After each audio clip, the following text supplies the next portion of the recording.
years, 6.5 years, and then went back. By the time I became the health director, I was already, I was practicing in the practice of public health, and became an adjunct professor at Southern. Mm-hmm. And I Mm-hmm. did that for 8 years. And as many people know, health director's position is quite political. So with the changing of mayors or political scenarios, that you come and you go. And so I moved over to Southern full time. I realized that I needed to have another avenue in which to do what I wanted to do around health education and health promotion, not realizing, Tom, that all my life I had been doing public health and didn't know it. I just Mm-hmm. Mm-hmm. I just recently came back from visiting with my sister, and I was saying to her, I said, we were so ahead of our times when we were younger with doing health fairs and back to school fairs and giving out turkeys at Thanksgiving. Mm-hmm. The things that we were doing 10, 20, maybe 20, 25 years ago, it's now popular. Uh, Mm-hmm. I tell my students that, at the age of 14, I had my own youth group and was doing presentations on teenage pregnancy prevention, not knowing that that was health education and health promotion, Mm-hmm. Mm-hmm. right? And even as I met you, Tom, I can remember doing the leadership program, the Connecticut Health Fellowship Yes, yes. program. I think was where we Mm-hmm. initially came together. And so yes, my career, my road, but now I'm full-time tenured, and I say that word tenure Amen. because it means a lot Mm-hmm.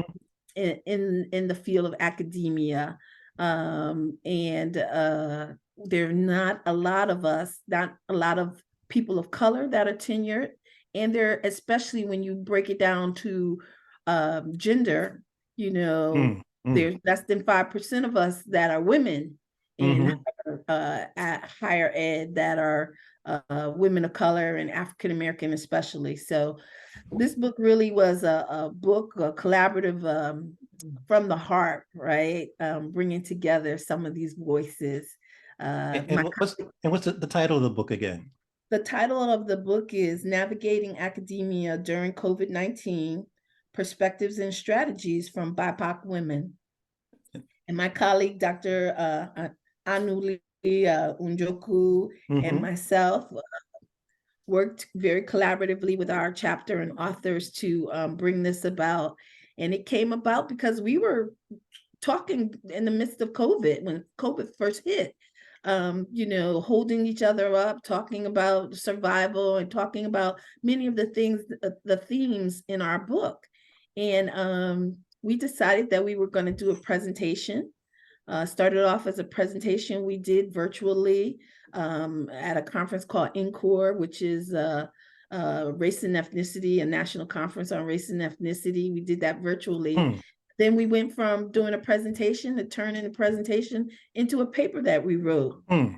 And then we said, how about let's see if we can take this a step further and work on Mm-hmm. a book together. Yes, you're right. And so it was really born out of, love and support of colleagues trying to just get through COVID. And as we reached out, I think one of the hardest things was we wanted to endeavor to include the indigenous voices. And although I Mm-hmm. know people who are indigenous and being here in Connecticut, I thought that that would be relatively easy. It was harder than we thought to Mm. actually get somebody to commit to write a chapter, but we did it, and it was right in our own backyard. So thank goodness about that. So we're quite proud that we, have included a diverse group of scholars Mm-hmm. from the East Coast to the West Coast. Mm. Mm. Yeah, yeah. Marian, even this is not a trick question, but if COVID hadn't happened, would you still have would had the inspiration or the idea about the need for this book uh, to kind of share people's stories? So that's a great question, Tom. So I think so. Let me just tell you where it was. Yeah. I initially was the only a female of color in the um in the Department of Public Health at Southern. Hmm. Um, and I became the only tenured female, tenure track female. We had others come and go, but no one stayed. And so I was the first that once I made up my mind, a little bit, once I made up my mind that Southern was where I wanted to stay and this would be my next venture. Um, uh, I was the only one. And it's a little bit different because I have male colleagues of color. To Dr. You might know Dr. John Nwangu and Dr. Stanley Bernard. Stanley's Hmm. from Bridgeport, and Dr. Nwangu's from this area. And although I had male colleagues of color who helped and encouraged me along the way, it's nothing like, and I'll just share a secret with you, but it's nothing like a female understanding female Mm. issues Mm. of care and caregiving, and it's just different. It's just a Hmm. different dynamic as far as I'm concerned, and I say that because it's probably my bias, right? My bias is, all my life I started off at high school at an all girls Catholic high school, so I understand the dynamics of sisterhood and female Hmm. um, empowerment, and so I would say that I don't know if it would have come about the way it came about during COVID time, but I know that COVID ushered that Mm. need of staying connected. And I say this because, at least this is my perspective, because when my colleague Anuli came, she came during the midst of COVID. She came, during COVID, she moved her family from Michigan. And I knew that I wanted her to stay.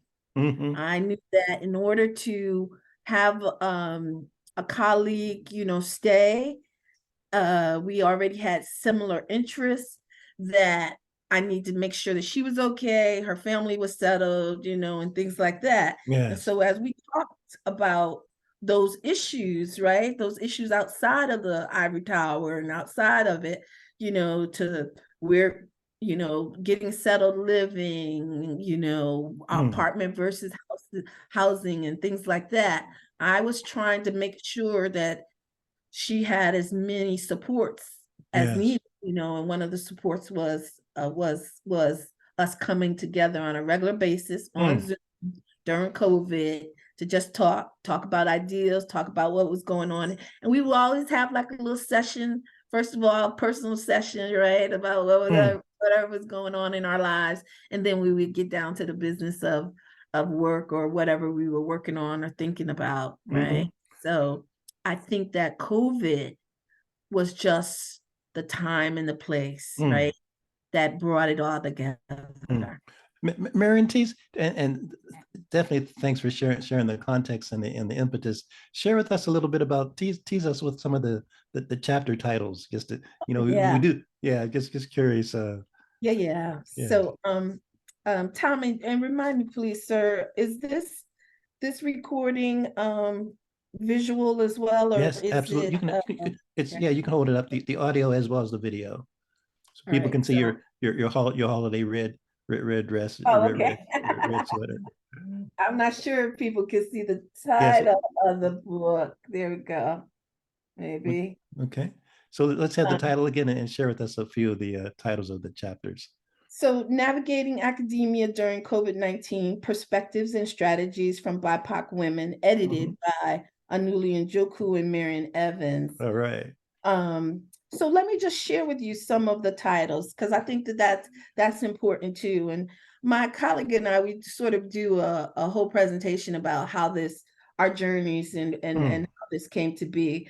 So some of the titles I think that stand out is Dr. Boudreau of Southern Connecticut did a title called Self-Identification in Black, Red, Brown, and White, a clarion call to address medical racism in Native American communities. Mm.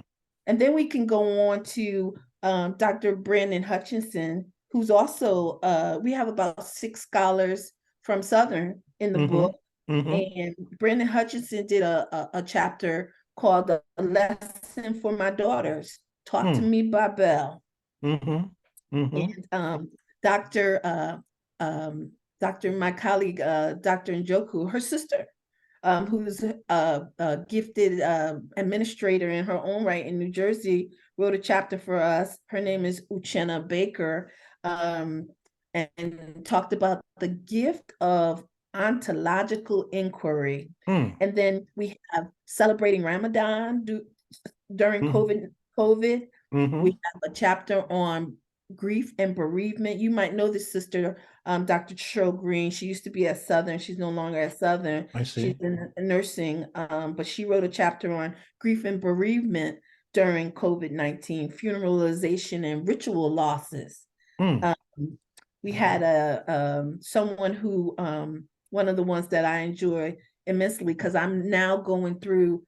I started off once we got the hardcover of the book, going back through just the Southern authors, right? Mm. And rereading, not for editing's sake, but rereading for the gift of content and messaging and things like that. And so one of our former grad students in the Department of Public Health, she wrote a chapter um, called Grow Through What You Go Through. And then Dr. Loida Reyes at Southern, talked about leading in color in academia, a Mm. Latinx chair's experience of resiliency and hope. Mm.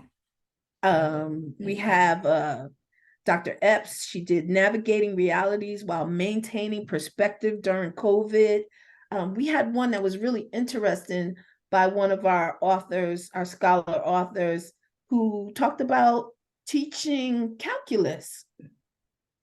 Teaching calculus, Dr. Dent, teaching Mm-hmm. calculus of coronavirus 19. I mean, Yes, right. it's Isn't that just something? isn't that something, right?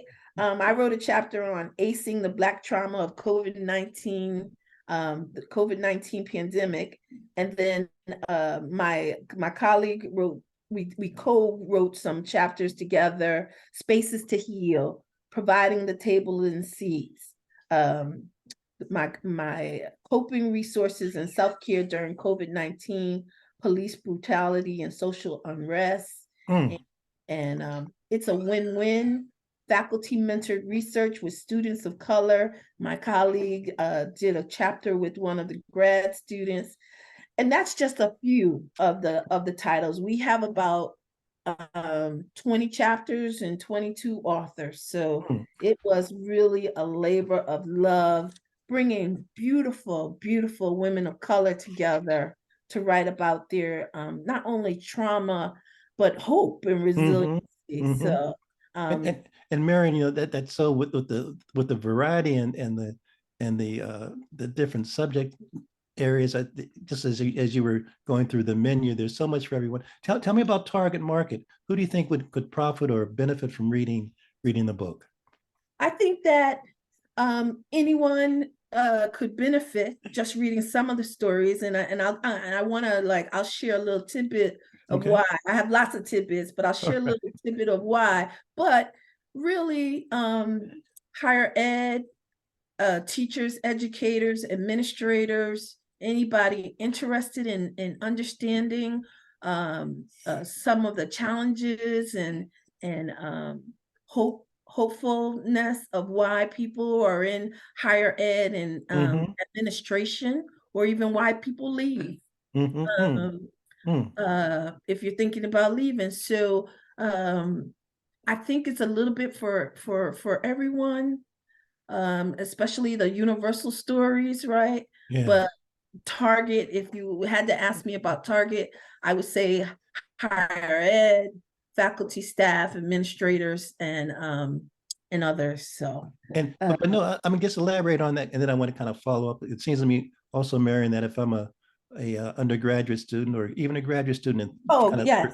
receiving and even some high school students that are trying to juggle their careers, we hear so much about folks not going into the teaching profession, and it seems to me that this kind of give some inspiration, hope, as well as guidance.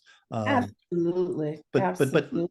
Share with us a little bit about the essay that you contributed, the chapter that you contributed. Oh, you want to know much? Well, just a little bit. We still want people. Okay. And by the way, is the book available? It's on Amazon or what's it? Yes, yes. I Mhm. can make sure that I put a link Okay, before we leave. great, I'll put a link to the great. book, and I also have I can if I can take a look, because we have some like vouchers for people to be able to use a code um, Mhm. as they um, purchase the book.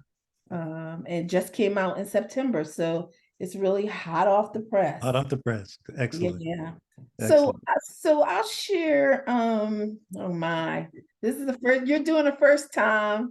Uh I'm pleased to be able to seize the opportunity, and even as you kind of think about what you want to say, yeah, it just seems to me it's just a good chance for people to see that I get the impression that the chapters and the authors were really just truly speaking from the heart. yes, yes, yes, And I think that that's so profound and needed these days. Full transparency and just laying your journey out, and there's so much, you know, discontent going on in the world. We don't have to mention the Middle East or Ukraine, but we can see in next year, 2024 is going to be such a volatile year in terms of the presidential election and yes, the cross currents of ideology that we're going to hear yes, from various yes, segments. So just books like yours, I think for people to be, in my mind, it will help people to become grounded, to become, yes, to be, and to keep, yes. and to keep their eyes on their own particular prize. So Tom, here I'll just start off by saying um my chapter has to do with adverse childhood experiences. They're called short, abbreviated, called ACEs, and Mm-hmm. there are traumatic events that happen between the ages of 0 and 18 years of age. And Mm. there's a lot of information out there about these ACE experiences and what people think they mean and things like that. They're preventable, people should know, and related to and they've related and linked them to many poor health outcomes and health challenges that can happen throughout a person's lifespan. So I Mm-hmm. just wanted to give that sort of background of what I'm talking about when I talk about ACEs. So during COVID-19, I came across a quiz. Hmm. And as I read this quiz, um, it made me think about all of the Black families that I know in my life, family and friends, who have probably experienced some of these questions and had this. So I wrote during COVID-19, I came across 10 question ACE quiz. Reading the questions, I was overcome with the enormity of Black trauma contained in those 10 questions. Hmm. The quiz reflected my own story as well as those of Black students, women, and families, traumas that were magnified by the impact of three pandemics: COVID-19, economic inequities, and systemic racism. Hmm. And then I'm going to skip, and I talk about myself in particular, right? Because it's almost like preaching, right? You should start with yourself first. And I gave little tidbits, right, about some of the questions that the quiz went through. But I think that what I want to do is I want to skip, because Okay. they talk about protective factors versus what are risk factors as you answer the quiz.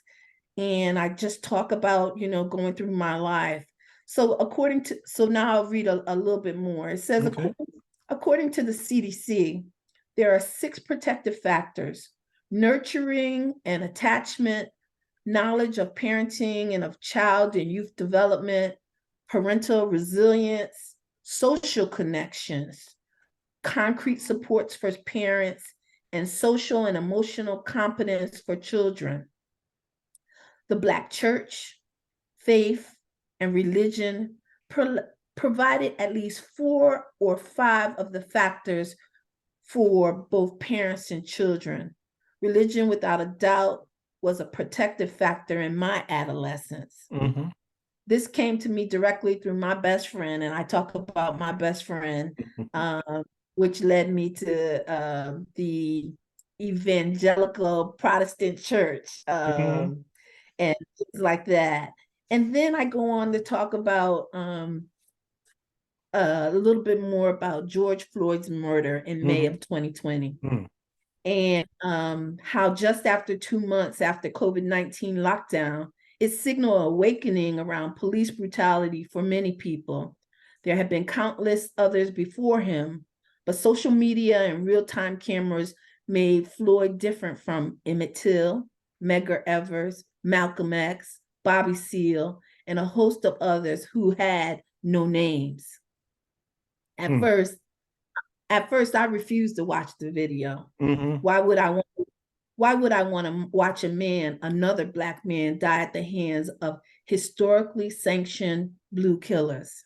Mm-hmm. I heard the audio first, and a familiar sadness filled me.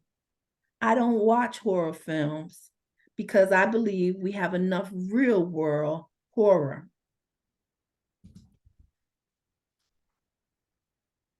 Though I had initially avoided the video of Floyd, I saw it one day on the news.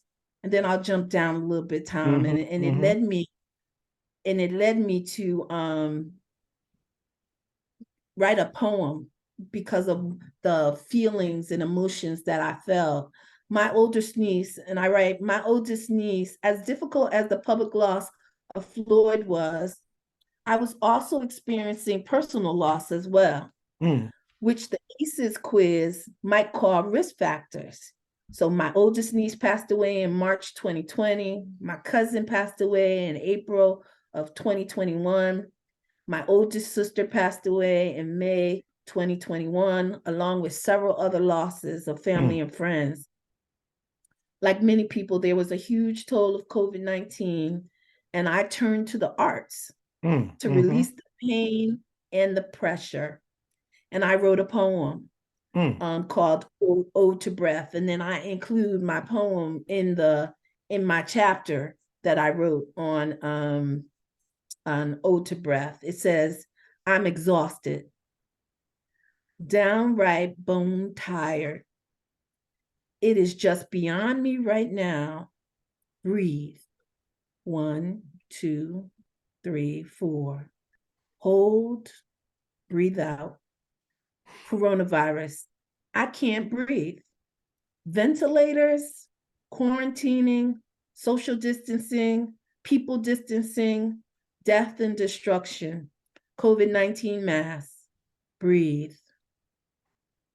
Slavery to modern day lynching, protests, anti-racism. New normal is not normal. Undoing racism. Allies, advocates, caucuses. I can't breathe. Cats and ships, bottles, syringes, vaccines, contact tracing, post-convalescence, double, toil and trouble. When will it stop? How do I make it stop? I can't breathe. Breathe.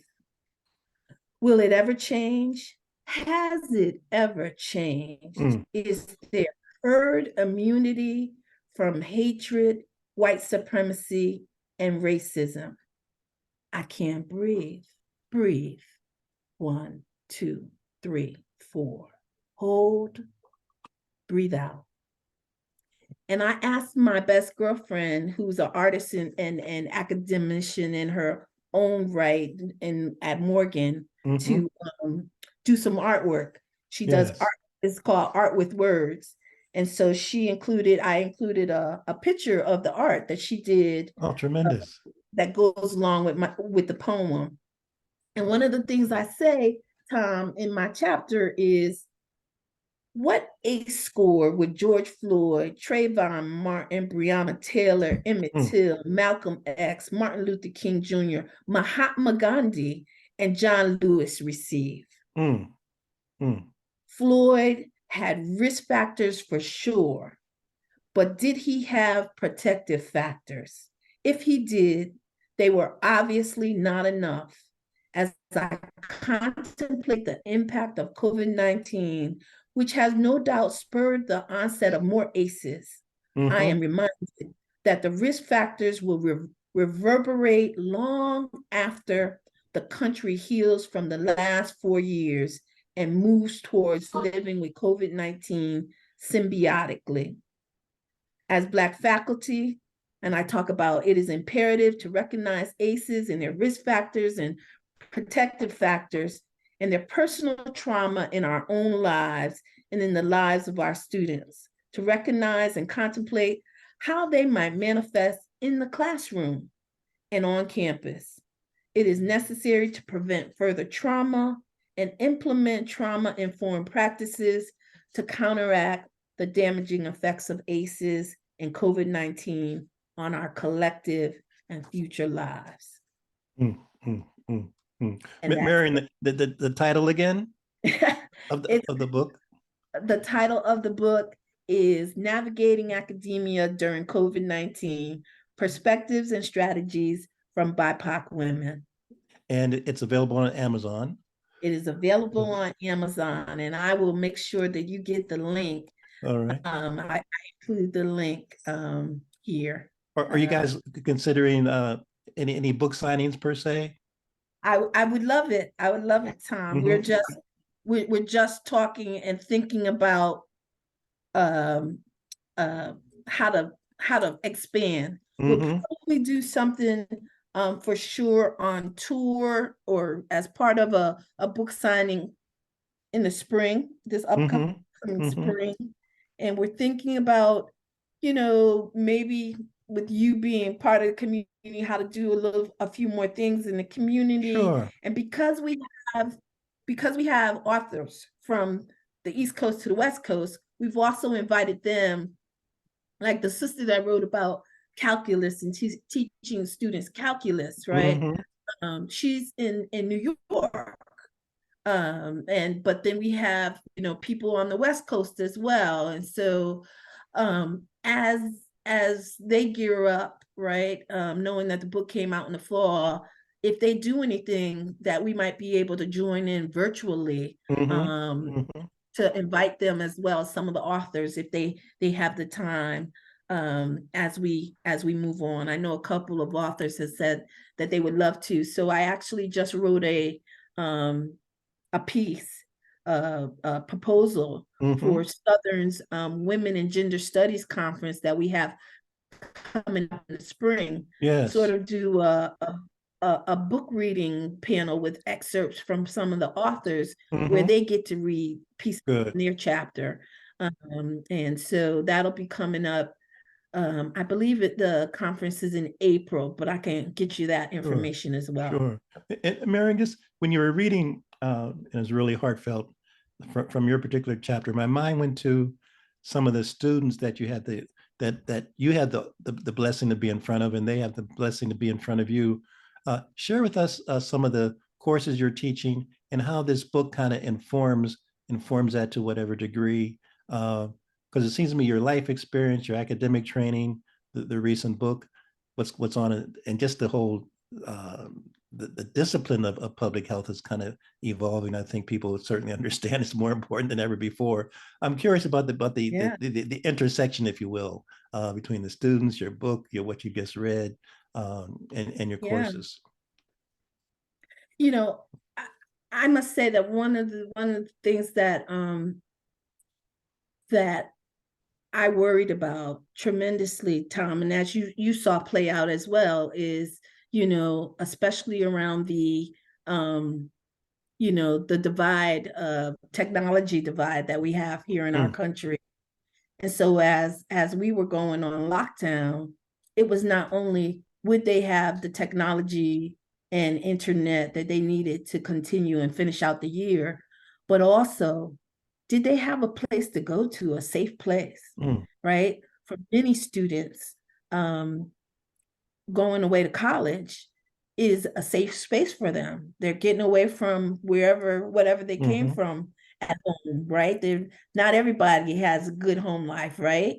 And I worried about some of those students that, I knew that going home wouldn't be the best option for them, Mm. and how they would handle it and whether they would be able to finish. So I teach, I'm affiliated faculty as well in the women and gender study. And because of my background, Tom, I teach a basic course at the undergraduate level in women's health. Mm-hmm. And I've taught a variety of classes in public health, everything from introduction to public health to health and society to environment at the graduate level, environmental health, and you know, several other Yes. intro classes. So that's actually for me the beauty of public health.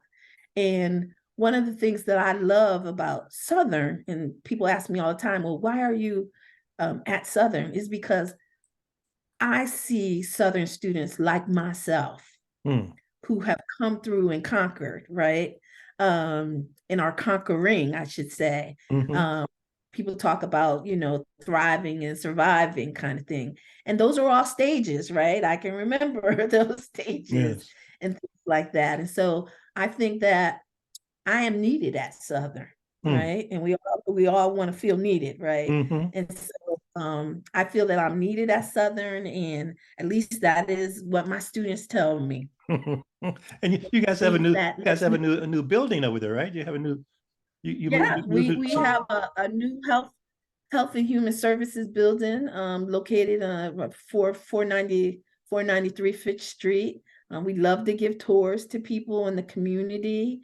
So if you want to come see the building, I'd be happy to bring you through the building and show you the building. Have you seen the building yet? Have you Uh, walked the, through, yeah, there's Tom? been various tours of organizations that I've been affiliated with. So, Yes. and I think that's just a testimony as well to just the growth and the interest, and just economics always impacts everything. But to build a new building and the new business school at Southern as well. So Southern's on the move. Yes. Yes. Yes. And now is the time, right? I don't know if we were on air yet, but you had mentioned earlier uh, our interim dean president, Dr. Mhm. Smith, Dr. Dwayne Smith, who we're delighted to have with us, and who has embraced myself. Actually, even before Dr. Smith was officially sworn in as the interim president, we were on the diocese together at an event down in Bridgeport. Mhm. So I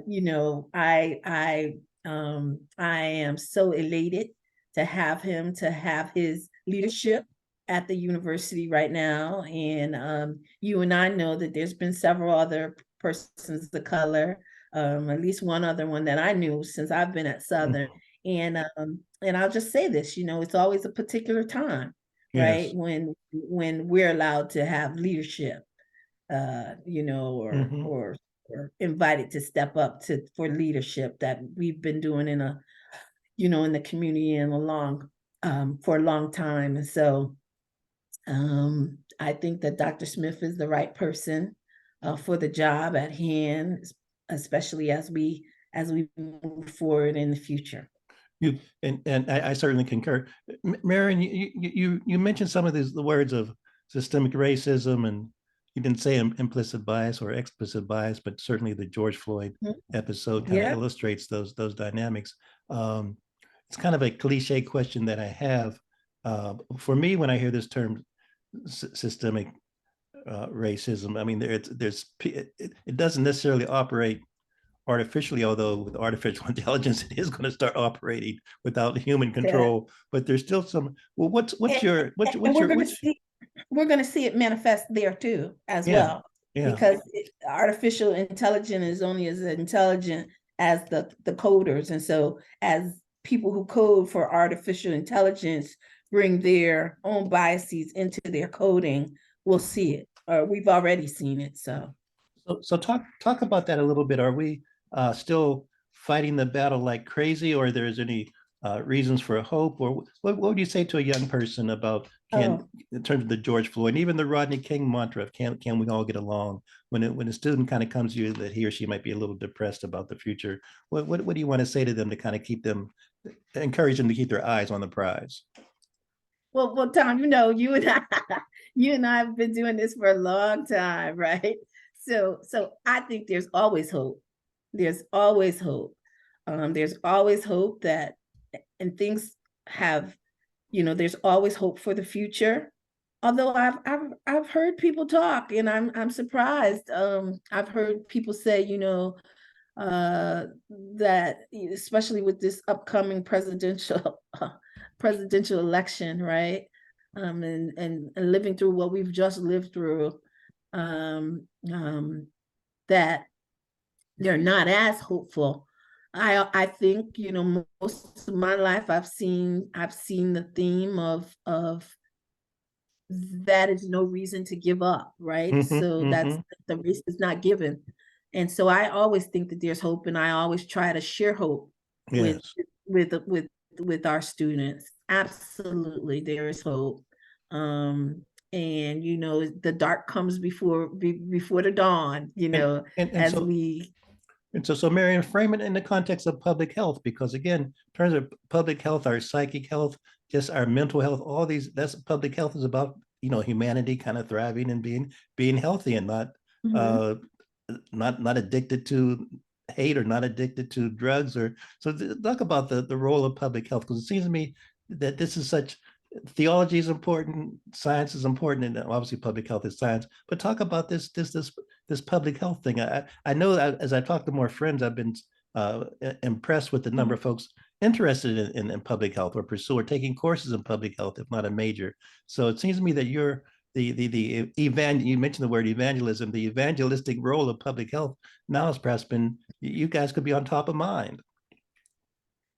Well, Tom, I'm the coordinator. I'm also the coordinator. I'm an associate professor at Southern Connecticut State University, but I'm also the coordinator for the Masters in Public Health program. And we Mm-hmm. have a wonderful public health program.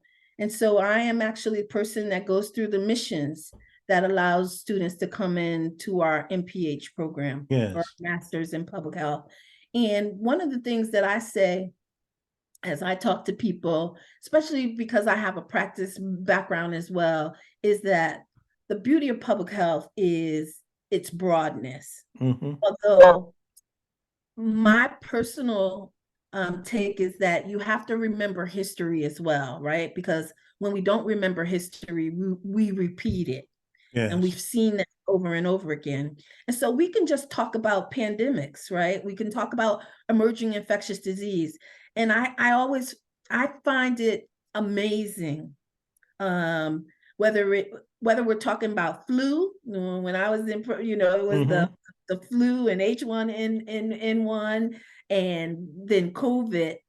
That some of the basics that we tend to forget about, things like covering your cough and washing your hands, it is a theme that goes through whether it's a pandemic lasting 4 years, the flu, or many of the other things that we deal with in public health. So a lot of times, Tom, I get people walking up to me and they say, well, what exactly is public health? And I say, as an example, when you turn on your tap to drink water, That's right. does your water give you diarrhea? That's right. Do you get sick when you drink your water? And they said no. And I said, that's public health. Public health is in front and behind the scenes, That's right. right? When you go On into a how rest, you when you live go into a restaurant.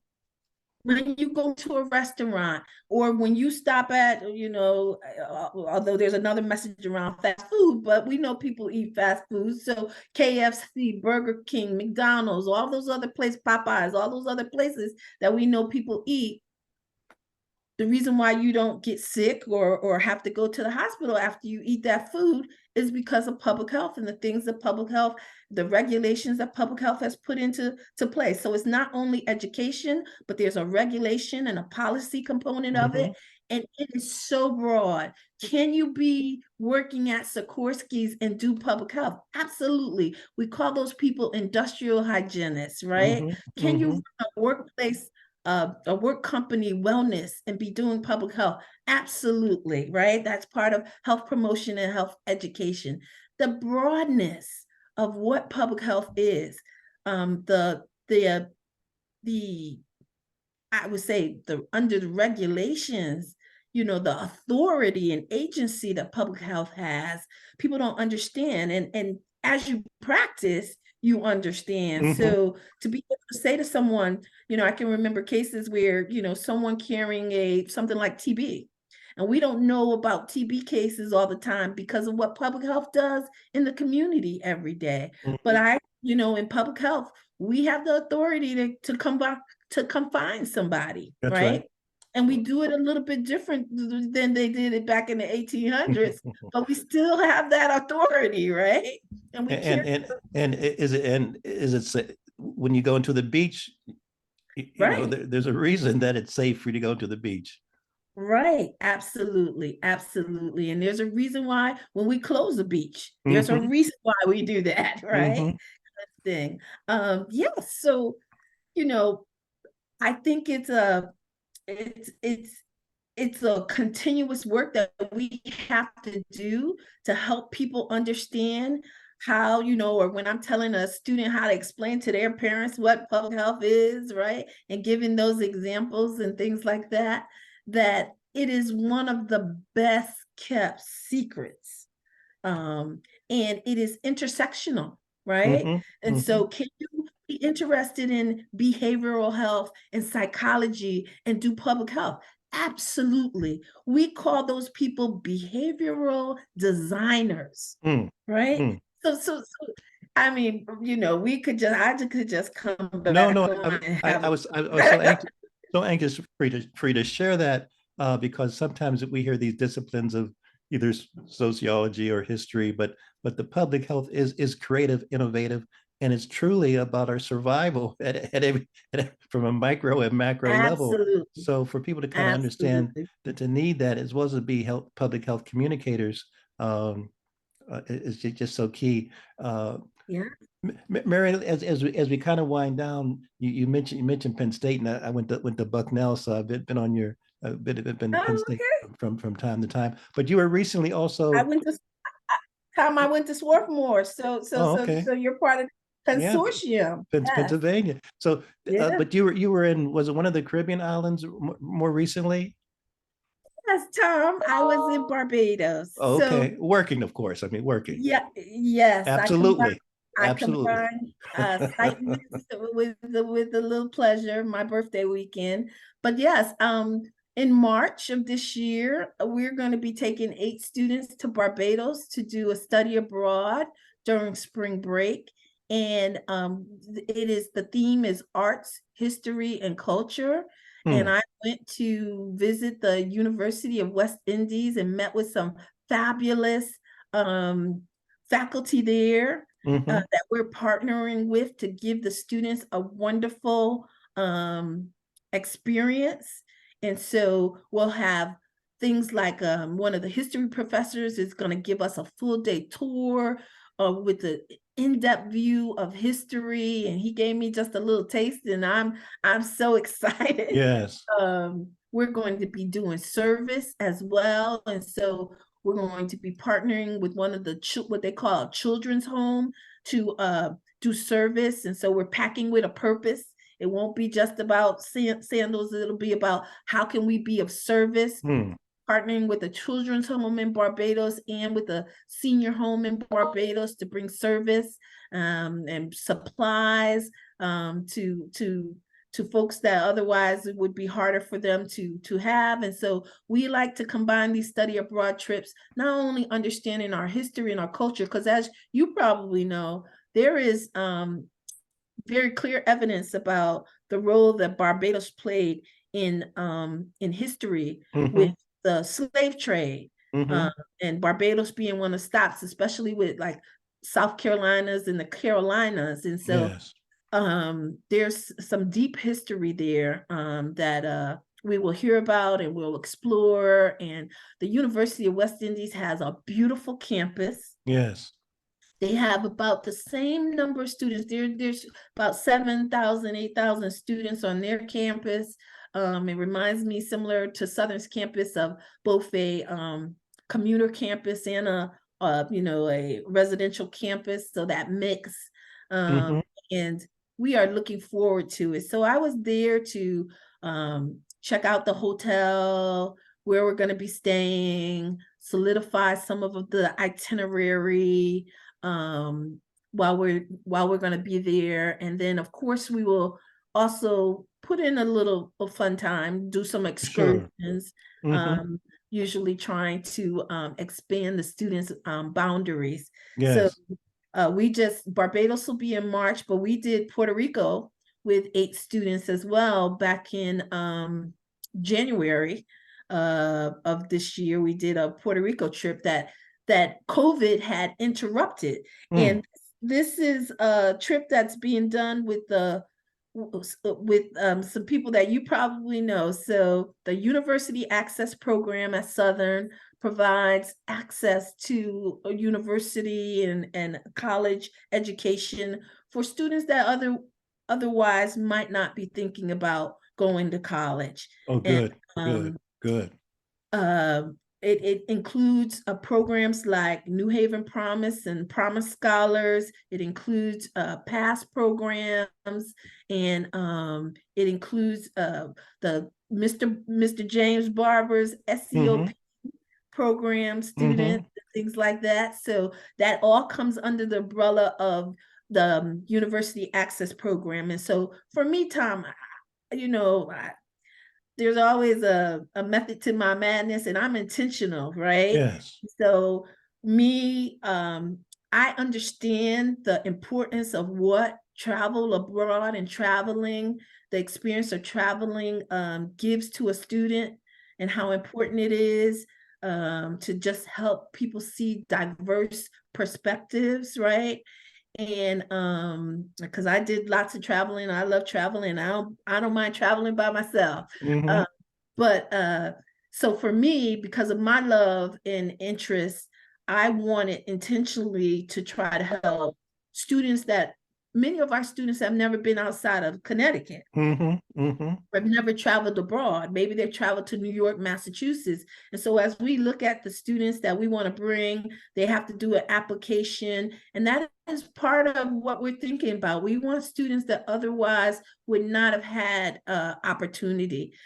By going to Barbados, we intentionally are going to a island of color, right? A Hmm. Black island, Hmm. Caribbean.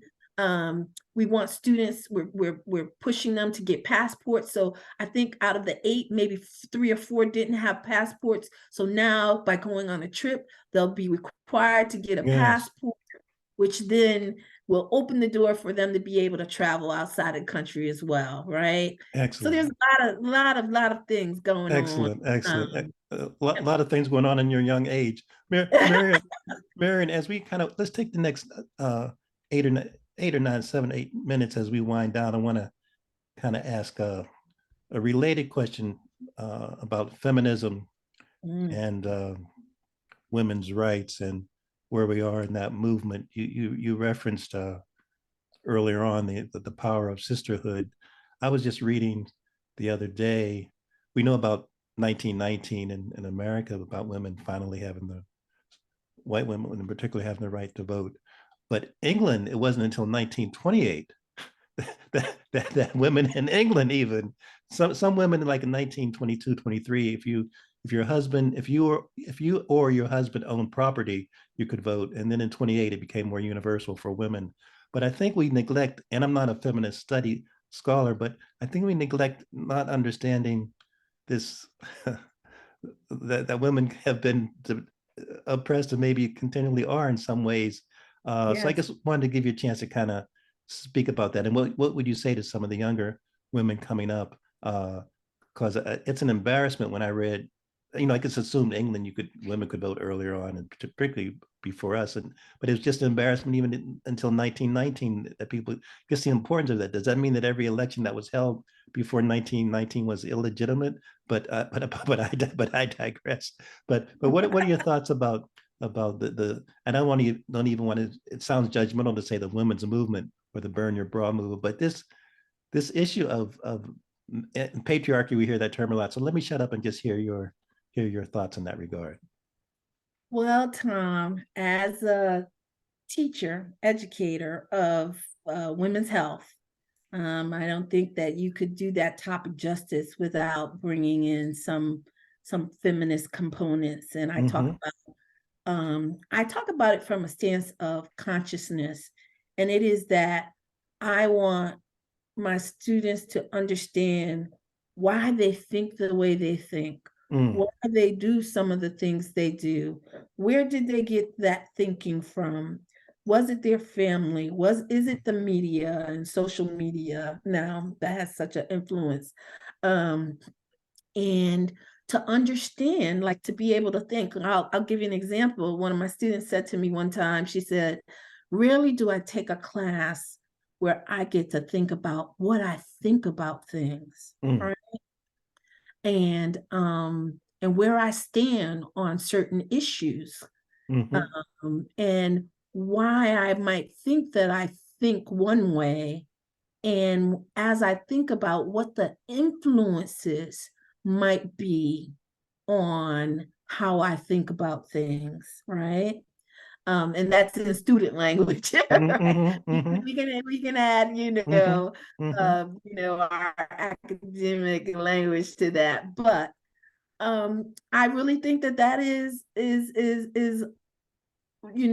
my goal when I think about feminism and what I want my students to learn out of my class. Mm-hmm. It's about their consciousness, Mm-hmm. about who they are in the world and where some of this comes from. Why is there so much around our agency, around reproductive and our sexual and reproductive Mm-hmm. health? Where did Mm-hmm. that come from? And where did it come from historically, right? Because it's easy to say, oh, social media or my family or, whatever. But there are deep roots, right? Yes. Deep roots, right? On why women are still so persecuted in many different aspects of our lives. Mm-hmm.